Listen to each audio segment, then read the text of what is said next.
महिलाओं के खिलाफ अपराध विषय पर रांची में राज्य स्तरीय संगोष्ठी का आयोजन।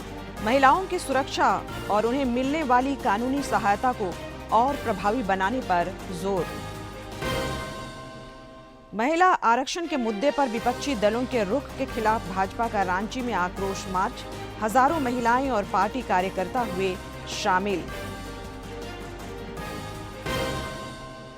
विश्व मलेरिया दिवस पर कई कार्यक्रम आयोजित। रांची में स्वास्थ्य मंत्री ने मलेरिया उन्मूलन की दिशा में बेहतर कार्य करने वाले स्वास्थ्य कर्मियों को किया सम्मानित। और रांची के खेलगांव में 2 दिवसीय झारखंड स्टेट सब जूनियर और जूनियर कराटे चैंपियनशिप का आगाज। 500 से अधिक खिलाड़ी हो रहे हैं शामिल।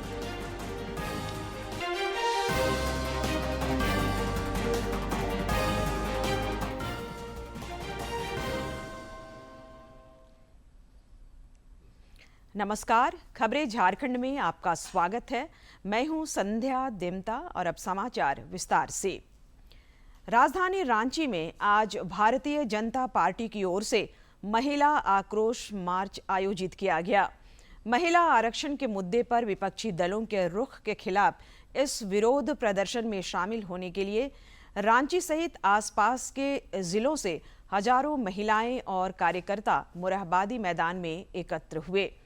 मौके पर केंद्रीय मंत्री अन्नपूर्णा देवी, प्रदेश भाजपा अध्यक्ष आदित्य प्रसाद साहू समेत पार्टी के कई वरिष्ठ नेता शामिल हुए। यह आक्रोश मार्च मुरहबादी से मेन रोड तक निकाला गया और इंडी गठबंधन के नेताओं के खिलाफ नारेबाजी की गई। हमारी आधी शक्ति आबादी रोड पर उतरने को मजबूर है।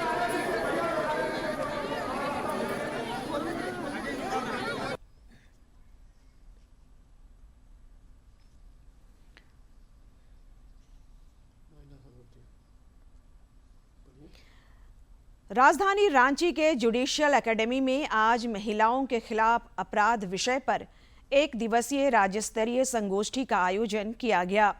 Jharkhand state legal service authority और महिला एवं बाल विकास विभाग द्वारा आयोजित इस कार्यक्रम का उद्देश्य महिलाओं की सुरक्षा और उन्हें मिलने वाली कानूनी सहायता को और प्रभावी बनाना है।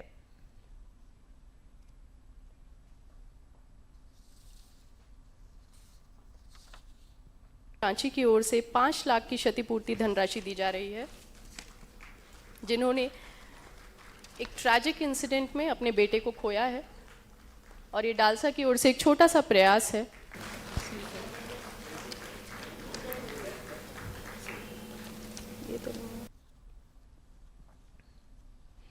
आक्रोश मार्च को प्रतिपक्ष के नेता बाबूलाल मरांडी ने भी संबोधित किया। मौके पर उन्होंने संसद में नारी शक्ति वंदन संशोधन विधेयक को विपक्ष का साथ नहीं मिलने पर चिंता जताई। श्री मरांडी ने कहा कि झामुमो ने विधेयक के विरोध में मतदान किया, जिससे राज्य में महिलाओं में काफी गुस्सा है। उन्होंने कहा कि देश की महिलाओं को सत्ता में समान भागीदारी के लिए भाजपा ने नारी शक्ति वंदन संशोधन विधेयक लाया था, जिसका तमाम विपक्षी दलों ने विरोध किया और महिलाओं को न्याय नहीं मिल पाया। इस देश के जो एनडीए अलायंस है, कांग्रेस पार्टी है और इस प्रदेश में झारखंड मुक्ति मोर्चा, उस विधेयक को लोगों ने साथ नहीं दिया बल्कि उसके विरोध में मतदान किया और एक संविधान संशोधन यह गिर गया, जिस कारण से इस देश की मां बहनों को जो हक देने वाले थे देश के प्रधानमंत्री नरेंद्र मोदी जी, उससे भी लोग वंचित हुए। आज स्वाभाविक है कि इस देश के अंदर में मां बहनों के अंदर में एक आक्रोश है, एक गुस्सा है और वो साफ दिख रहा है कि इस गर्मी के इस चिलचिलाती धूप में भी आज इतनी बड़ी तादाद में यहाँ उपस्थित हुए। आक्रोश मार्च को संबोधित करते हुए भाजपा विधायक नीरा यादव ने कहा कि देश की आधी आबादी के उत्थान के बिना देश का विकास संभव नहीं है। उन्होंने कहा कि प्रधानमंत्री नरेंद्र मोदी ने महिलाओं को उनका हक और अधिकार दिलाने के लिए प्रयास किया, लेकिन विपक्षी दलों ने एक साजिश के तहत इसे कामयाब नहीं होने दिया। इस अपराध के लिए देश की महिलाएं विपक्ष को कभी माफ नहीं करेगा। खूबसूरती है, लेकिन जब राष्ट्र हित की बात आए, जब महिला हित की बात आए, नारी सम्मान की बात आए, तो हमें एक मंच पे जरूर आना चाहिए। और माननीय प्रधानमंत्री जी को ये विश्वास था कि सभी लोग एक मंच पे जरूर आएंगे, लेकिन जब ये विपक्ष अपनी जो भूमिका है, जो उनका रवैया है, उसे फिर से दोहराई, तब आज हमारे अंदर आग लगा है, आग। संसद के विशेष सत्र में नारी शक्ति वंदन संशोधन विधेयक गिरने के बाद भाजपा आक्रामक है। भाजपा के प्रदेश महामंत्री शालिनी बैसखियार ने सिमडेगा में प्रेस कॉन्फ्रेंस कर विपक्षी दलों को नारी विरोधी करार दिया। उन्होंने कहा कि विपक्ष न केवल विधेयक का विरोध किया है, बल्कि लोकतंत्र की मूल भावना पर आघात किया है। वहीं भाजपा के प्रदेश सह मीडिया प्रभारी अशोक बड़ाइक ने कहा कि कांग्रेस मर्यादा भूल गई है। प्रधानमंत्री नरेंद्र मोदी के खिलाफ लगातार अमर्यादित शब्दों का प्रयोग किया जा रहा है, जो बिल्कुल असहनीय है।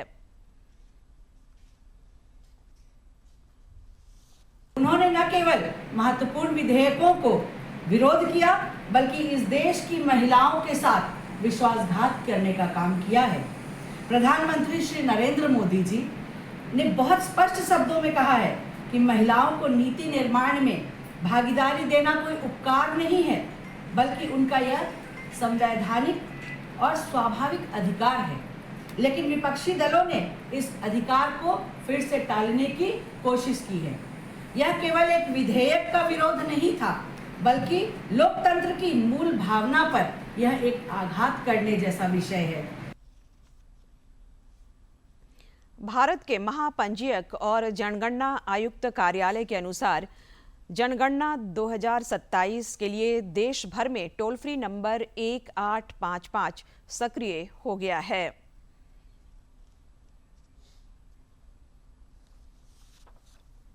भारत के महापंजीयक और जनगणना आयुक्त कार्यालय के अनुसार जनगणना 2027 के लिए देश भर में टोल फ्री नंबर 1855 सक्रिय हो गया है। इस हेल्पलाइन से मकान सूचीकरण और आवास जनगणना संबंधी मार्गदर्शन लिया जा सकेगा। यह सूचना क्षेत्रीय भाषाओं और अंग्रेजी भाषा में उपलब्ध होगी।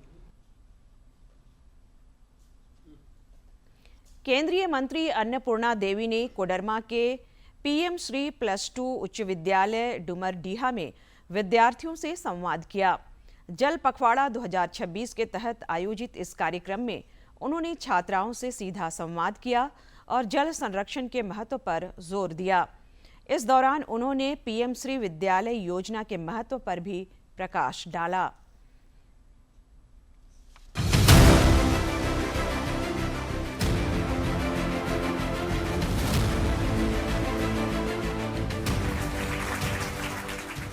पीएमश्री विद्यालय आपको पता है कि लगभग पूरे देश के अंदर 14,500 विद्यालय है और उसमें से एक पीएमश्री विद्यालय चिखलावर यानी जिसमें आप अध्ययनरत हैं। जिले में 9 है, 9 में एक आपका है। तो पीएमश्री विद्यालय का माननीय प्रधानमंत्री जी का ये सोच, एक संकल्प था कि पीएमश्री के माध्यम से हम बच्चों को वो हर सारी सुविधाएं उपलब्ध कराएंगे जो उन्हें नहीं मिल पाती थी, यानी कि बेहतर शिक्षण की व्यवस्था हो सके। आज का समय जैसा है कि हर तरफ हर और कंपटीशन का युग है, तो हर तरह से हमें परिपक्व परिपूर्ण होके जाना होगा। तो बहुत अच्छा, हम शिक्षकों को भी हम धन्यवाद कहते हैं कि बहुत अच्छे ढंग से आप इस विद्यालय में, क्योंकि जो हमें सुनकर ज्यादा खुशी हुई कि 70% हमारी बेटियां हैं। जब बेटियों को सुविधाएं मिल रही है तो उसका बेहतर उपयोग कर वो आगे बढ़ रही है। सहकारिता मंत्रालय की पहल पर नाबार्ड किसानों को समुचित सुविधाएं उपलब्ध कराने की दिशा में प्रयासरत है। इसी के तहत राज्य भर के पैक्स केंद्रों को डिजिटलीकरण किया जा रहा है ताकि किसानों को पंचायत स्तर पर बेहतर सुविधाएं मिल सके। सरकार ने 29 जून 2022 को प्राथमिक कृषि ऋण समितियों यानी पैक्स के कंप्यूटरीकरण के लिए स्वीकृति प्रदान की। इसके क्रियान्वयन की जिम्मेदारी नाबार्ड को सौंपी गई। इसके तहत झारखंड के 1500 पैक्स के कंप्यूटरीकरण का लक्ष्य रखा गया। अब तक 1482 पैक्स केंद्रों में लक्ष्य पूर्ण कर लिया गया है।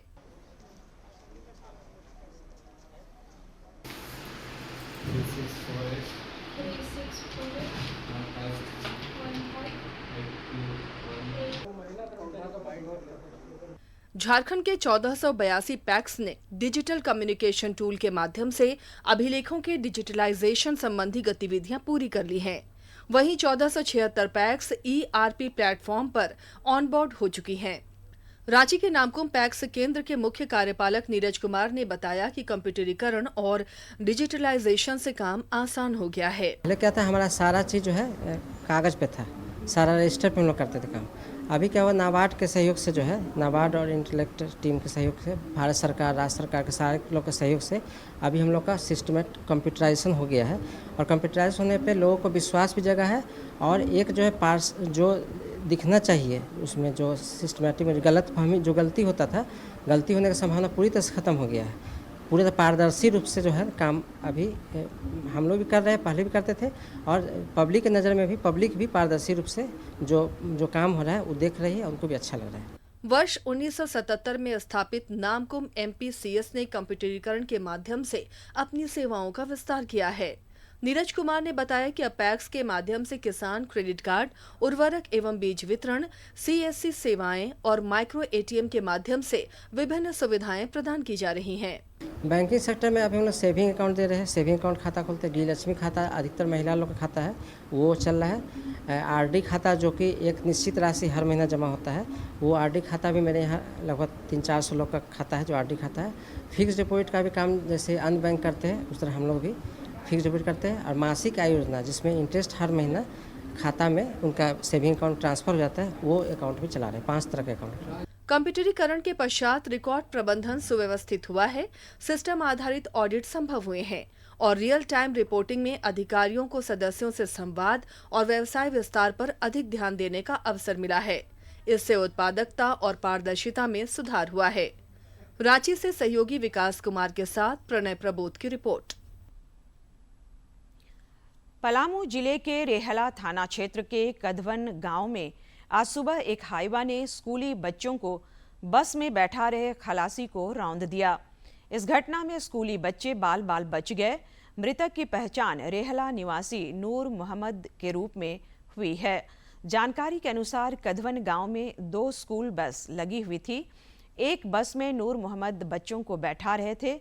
इसी दौरान अचानक पीछे से एक मालवाहक वाहन आया और बस को टक्कर मारते हुए खलासी को चपेट में ले लिया। मृत खलासी के परिजनों ने प्रशासन और स्कूल प्रबंधन से मुआवजा की मांग की है।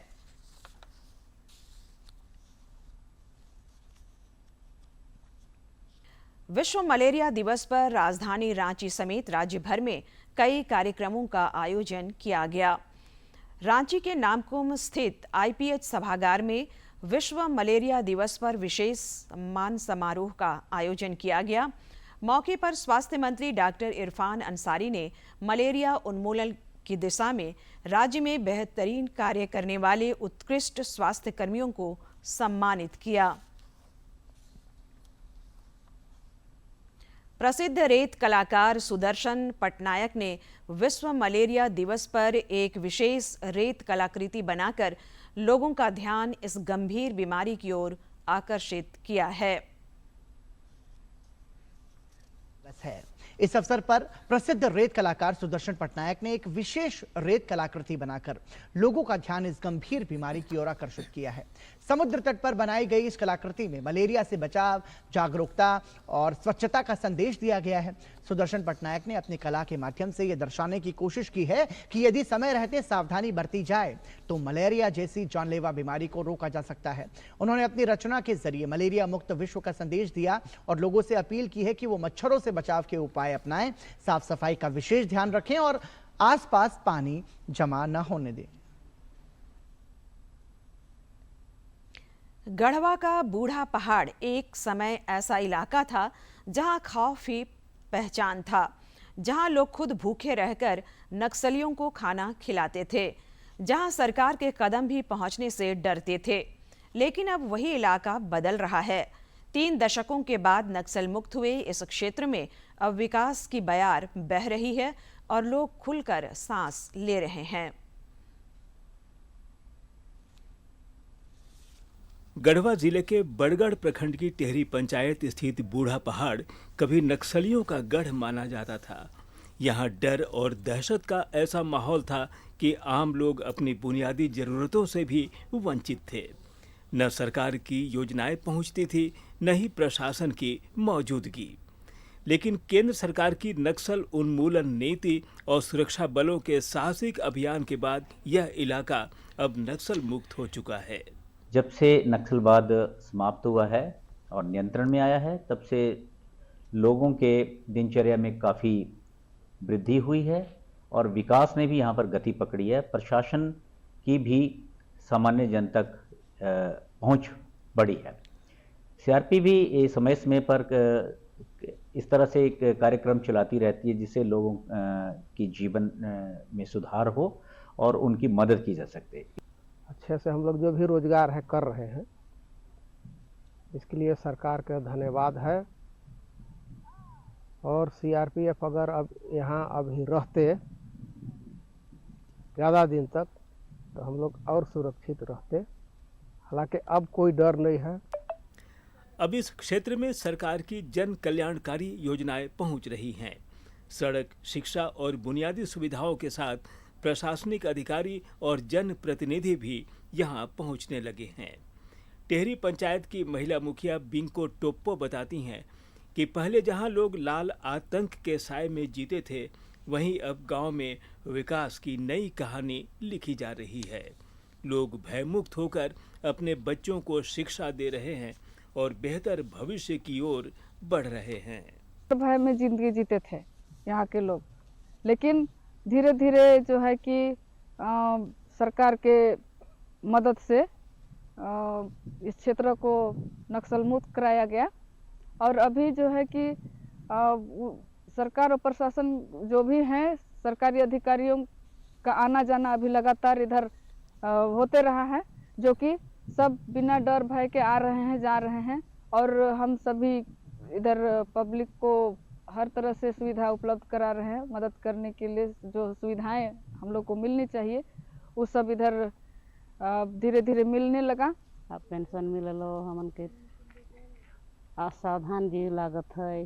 रोड भी बन गए और हम इनके आराम से गाड़ियों में बाजार मन चल जाले। बूढ़ा पहाड़ की ये बदली तस्वीर सिर्फ एक इलाके की कहानी नहीं, बल्कि उस बदलाव का प्रतीक है जो सुरक्षा और विकास के साथ संभव हुआ है। अब यहाँ के लोग न सिर्फ डर से आज़ाद हैं, बल्कि देश सेवा के सपने भी देख रहे हैं। गढ़वा से विजेंद्र तिवारी की रिपोर्ट। प्रधानमंत्री नरेंद्र मोदी कल सवेरे 11 बजे आकाशवाणी पर मन की बात कार्यक्रम में देश विदेश के लोगों के साथ अपने विचार साझा करेंगे। इसका प्रसारण दूरदर्शन और आकाशवाणी के समूचे नेटवर्क पर प्रसारित किया जाएगा। इसके अलावा दूरदर्शन और आकाशवाणी समाचार के यूट्यूब चैनल पर भी किया जाएगा। आखिरी रविवार जब बजते हैं सुबह के 11, एक साथ होता है पूरा देश सुनने मन की बात। मेरे प्यारे देशवासियों, नमस्कार। मन की बात में आप सबका स्वागत है। यहाँ होती है मैं नहीं हम की बात, सामूहिकता की शक्ति के साथ मोदी जी के साथ देश का संवाद और जन जन से सीधा जुड़ाव। साथ आते हैं करोड़ों दिल और होती है देश के छोटे कस्बों गांव में उभरते इनोवेटिव आइडियाज की बात। अपनी सेवा से समाज बदलने में जुटे साइलेंट हीरोज की बात। भाषा और परंपरा, विज्ञान और विरासत की बात। विदेश में भारतीय संस्कृति की बात। अन्नदाता की मेहनत, नारी शक्ति की लगन, खेल का जज्बा, युवाओं की आकांक्षा, भारतीय श्वान से लेकर पेड़ और प्रकृति की बात, योग और आयुर्वेद से आरोग्य की बात, स्वच्छता से लेकर हर घर तिरंगा की बात। आत्मनिर्भर बनते, विकसित होते, विश्व बंधु भारत की बात। मन की बात, जिसमें है एक भाव, नेशन फर्स्ट। जहां हर कहानी बनती है किसी और के लिए हौसला। बात देश की, सबके मन की। मेरे लिए मन की बात ये एक कार्यक्रम नहीं है, मेरे लिए एक आस्था, पूजा, व्रत है। तभी तो रहता है इंतजार आए महीने का आखिरी रविवार और देश कहे चलो सुने मन की बात, आकाशवाणी और दूरदर्शन के नेटवर्क पर। रेडियो एक ऐसा माध्यम है जो शब्दों को ध्वनि ही नहीं बल्कि आम इंसान की आवाज़ का भी एक सशक्त माध्यम है। ऐसे ही एक शख्स हैं डॉक्टर राम मूर्ति श्रीधर, जिन्होंने सामुदायिक रेडियो और ज़मीनी स्तर पर प्रसारण में महत्वपूर्ण भूमिका निभाई है।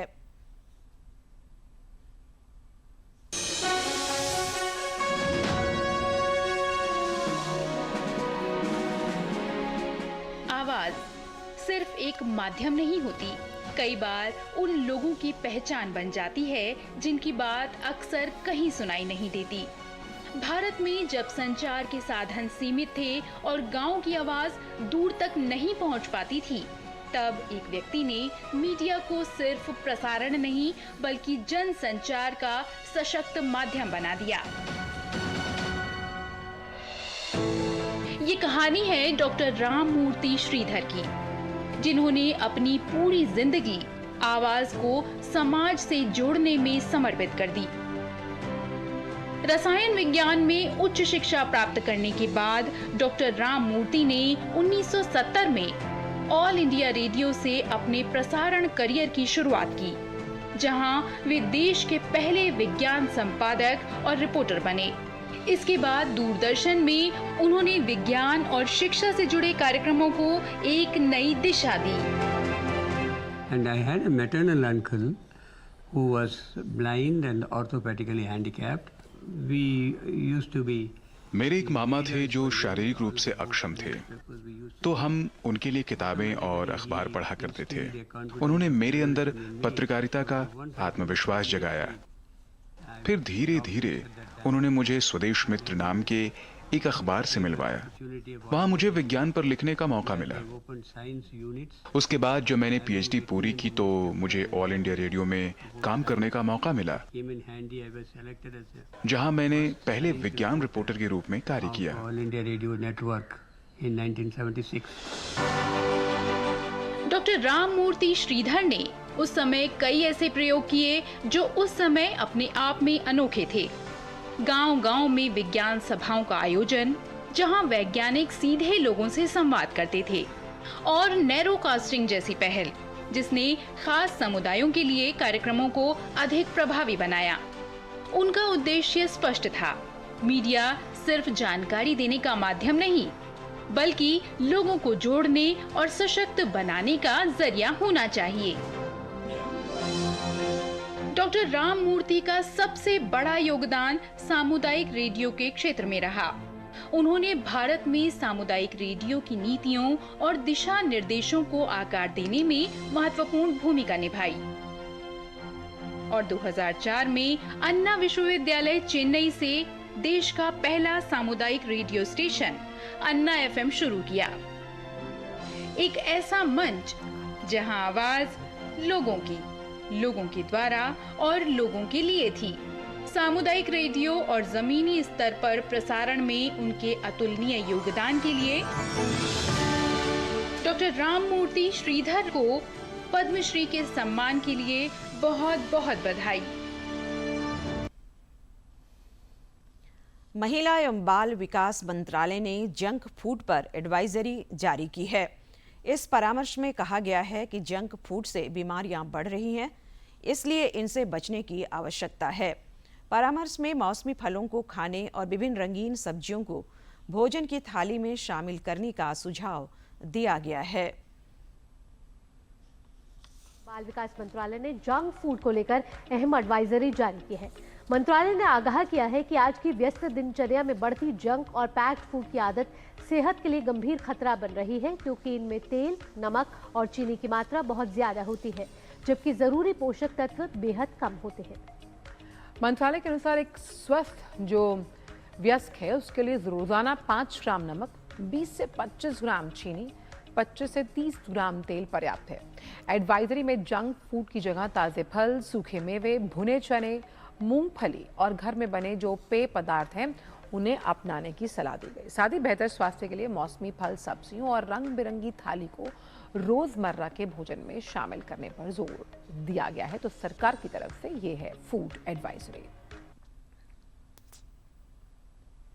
राजधानी रांची के टाना भगत इंडोर स्टेडियम में आज से 9वीं झारखंड राज्य कराटे चैंपियनशिप का आगाज हो गया है।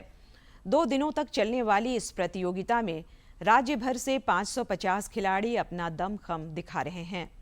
पहले दिन आज कैडेट और जूनियर वर्ग की स्पर्धाएं हुई।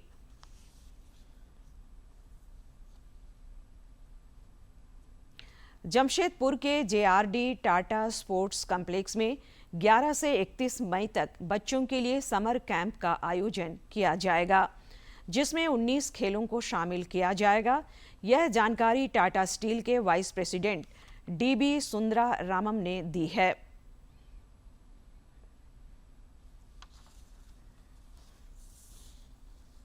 टाटा स्टील के वाइस प्रेसिडेंट डीबी सुंदरा रामम ने कल जेआरडी टाटा स्पोर्ट्स कॉम्प्लेक्स में आयोजित प्रेस कॉन्फ्रेंस में कहा कि समर कैंप में archery, badminton, football, basketball, volleyball, tennis, horse riding जैसे खेल होंगे। साथ ही बच्चों के अभिभावकों के लिए वेट लॉस और सेल्फ डिफेंस जैसे इवेंट आयोजित किए जाएंगे। और बैडमिंटन के लिए 1300 रुपीज़ है, जैसे क्रिकेट के लिए 1300 है।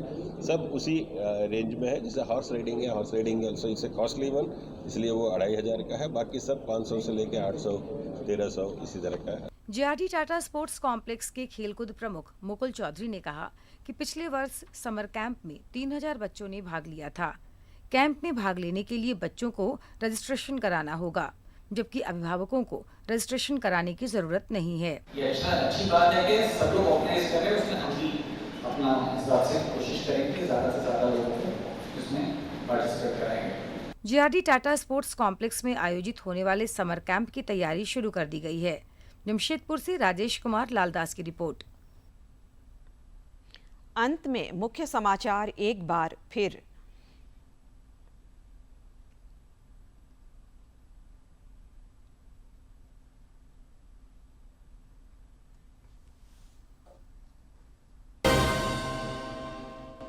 महिलाओं के खिलाफ अपराध विषय पर रांची में राज्य स्तरीय संगोष्ठी का आयोजन।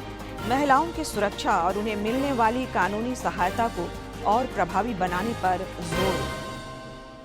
महिला आरक्षण के मुद्दे पर विपक्षी दलों के रुख के खिलाफ भाजपा का रांची में आक्रोश मार्च। हजारों महिलाएं और पार्टी कार्यकर्ता हुए शामिल। विश्व मलेरिया दिवस पर कई कार्यक्रम आयोजित। रांची में स्वास्थ्य मंत्री ने मलेरिया उन्मूलन की दिशा में बेहतर कार्य करने वाले स्वास्थ्य कर्मियों को किया सम्मानित। और रांची के खेलगांव में 2 दिवसीय झारखंड स्टेट सब जूनियर और जूनियर कराटे चैंपियनशिप का आगाज। 500 से अधिक खिलाड़ी हो रहे हैं शामिल।